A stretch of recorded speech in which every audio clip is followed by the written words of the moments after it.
The HOA president in my neighborhood thought he could fine me into submission. He never expected that I'd use his own rules to bring down his entire empire.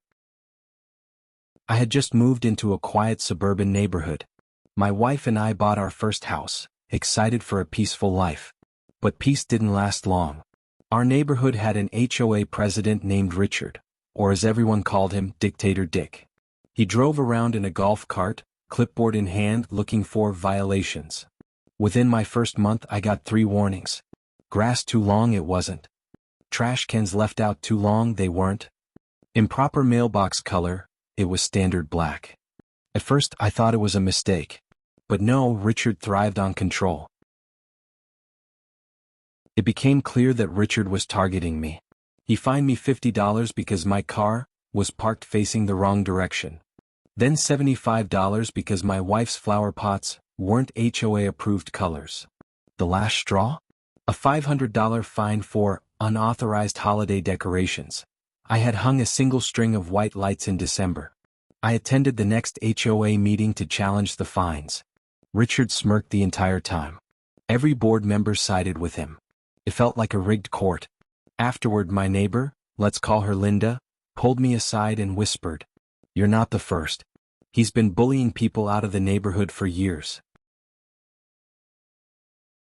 That night I went digging. I pulled up HOA bylaws from the county office. I found state laws on HOA governance. I requested financial records. By law, they must be available to homeowners. Richard tried to block me, but I insisted. When the documents finally came, I almost laughed out loud.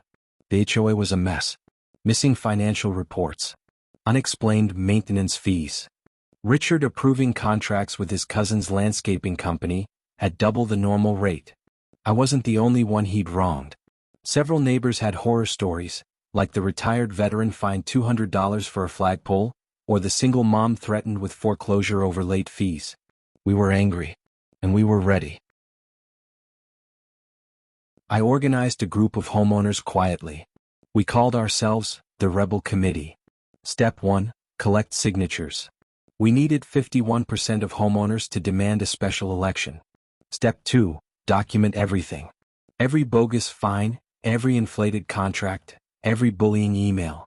Step 3, expose Richard at the right moment. We went door to door talking to neighbors Richard had screwed over. It didn't take long. People were hungry for change. The next HOA meeting was packed. Normally only 10 people showed up. That night, over 60. I stood up with a binder. Calm, professional. I showed Richard's cousin's landscaping invoices. I showed emails where he threatened homeowners. I showed missing financial statements, illegal under state law. Gasps filled the room. Richard's smug smile disappeared. Then I dropped the hammer.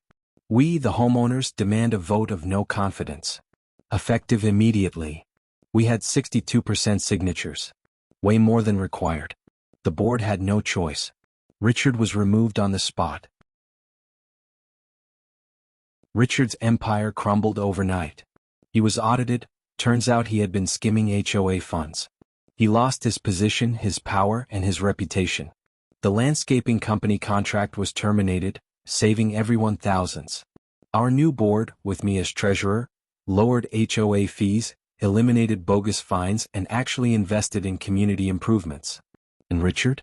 Last I heard, he sold his house and moved away. No one was sad to see him go. So yes, the HOA president thought he could fine me into submission. Instead, I used his own rules to take everything from him. That's the thing about bullies. Once you stand up, you realize they were weaker than you all along.